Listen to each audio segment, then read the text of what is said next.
Toute jeune, je revois mon grand frère. Il a 11 ans de plus que moi. Qui parlait de son amoureuse. À peine son nom prononcé, ses yeux pétillent. Sa figure s'illumine. Sa bouche s'ouvre sous un flot continu et difficile à interrompre. C'est la plus belle, la plus drôle, la plus intelligente. Oh bon, ça va, hein? En fait, je trouvais ça magnifique. J'espérais, moi aussi, connaître la passion quand je serai plus grand. En attendant, je découvrais les Écritures, enfin les Saintes Écritures. Passionnant. Mais arrivé à la passion du Christ, quel choc! Alors quoi? La passion, c'est mourir? Pourquoi? Et pour qui? Des gens qui disent qu'ils vous aiment et d'un coup vous renient et vous tuent? Mais d'un autre côté, la passion, c'est aussi se laisser tuer par amour. Quel trouble dans mon esprit! Je me jurais de ne jamais tomber amoureuse.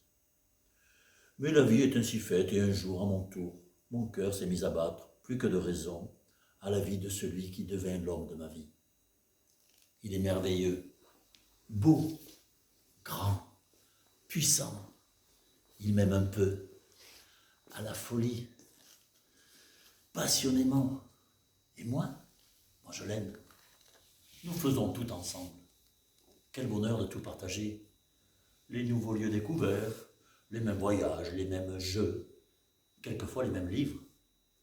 Oh non, pas le sport, très peu pour moi. Comment rester bien maquillé quand on est anxieux? Et mon amour aime quand je suis la plus jolie.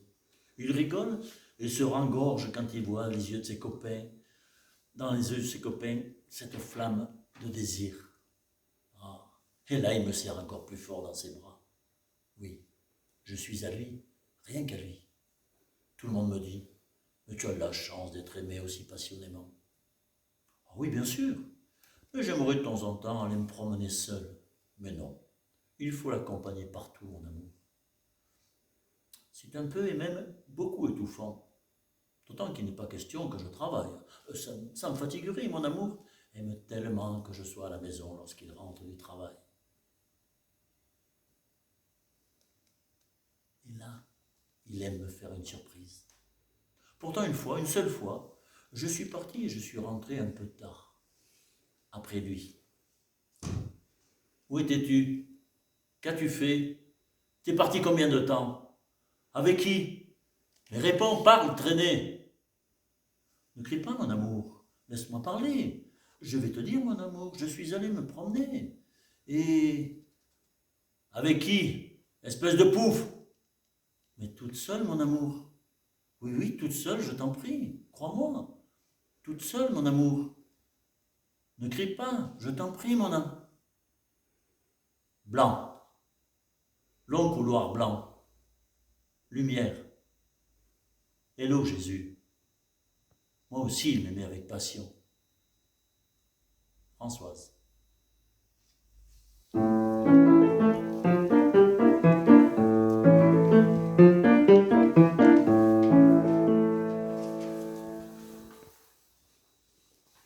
Je ne vous ferai pas de longs discours avec des belles et grandes phrases, car je ne suis ni Shakespeare, ni Molière, ni aucun autre auteur d'aujourd'hui et d'hier.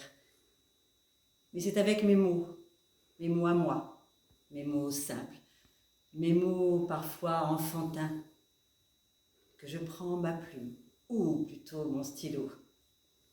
Alors non, je ne vous parlerai pas de ma passion que j'éprouve pour mes enfants et mon compagnon, car ce que j'éprouve pour eux est plus fort que tout.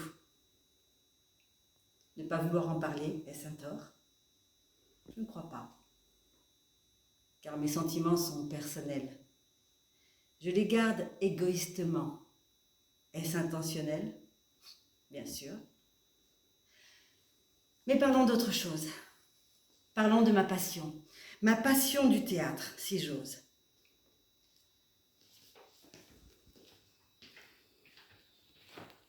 Ce qu'un comédien éprouve avant d'entrer sur scène,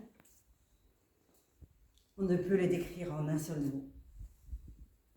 La joie, l'impatience, le stress, toutes ces émotions se mélangent. Comment vous expliquer? C'est c'est un bien-être, un moyen d'être, un moyen d'exister, un moyen de partager, un moyen de recevoir et de donner, un moyen de rêver et faire rêver. Mais arrêtons là, je ne vais quand même pas tout vous dévoiler. À vous de fermer les yeux, respirez calmement et imaginez. Patricia.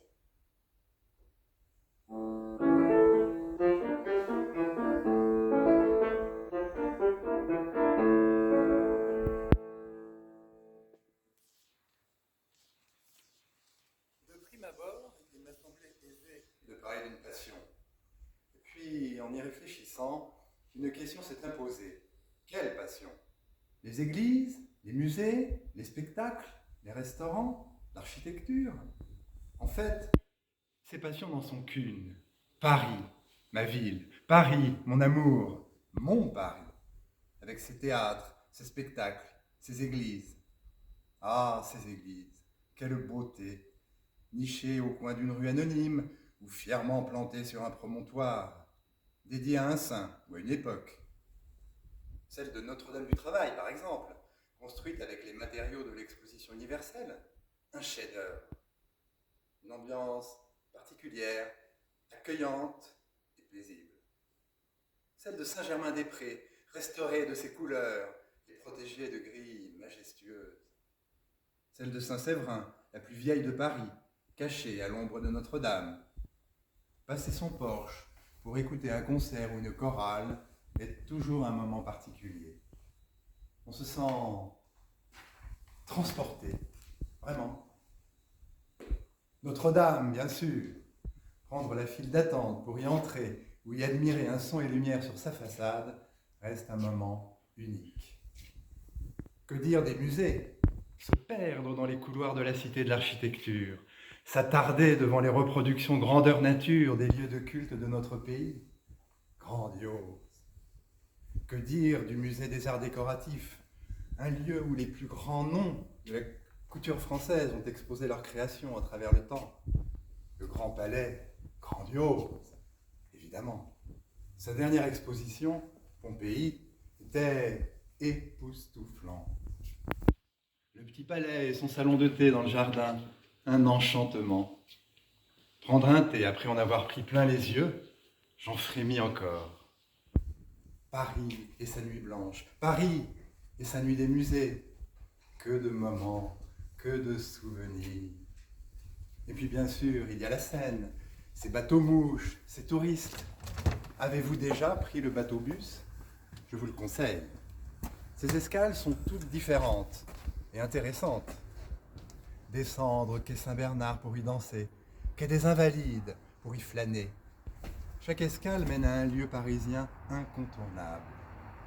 Se retrouver au milieu des touristes est un vrai plaisir, tant ils sont heureux de découvrir Paris, et leur joie est communicative. Cela fait un bien fou. Que dire des théâtres? Du théâtre de poche au Châtelet, du théâtre des Deux Ânes à la scène musicale, de la Cigale à l'Olympia, de l'Opéra Garnier à l'Opéra Bastille, des chansonniers au ténor. Que dire également des soirées dans des restaurants, des bars, de la rue de la Lappe à celle de l'avenue de l'Opéra, d'un encas ou d'un dîner, d'un sandwich avec un verre de vin rouge, en terrasse, boulevard de Strasbourg, à côté du théâtre Antoine ou Maribel, ou d'un dîner au Bouillon Pigalle ou à la Coupole. Que du plaisir et du partage. Mais en réalité, ce que je préfère, c'est un pique-nique le soir, sur les pelouses des Tuileries, devant la Tour Eiffel. La regarder scintiller et me dire « J'y suis ». C'est un texte de Manuel Rodic. À bientôt.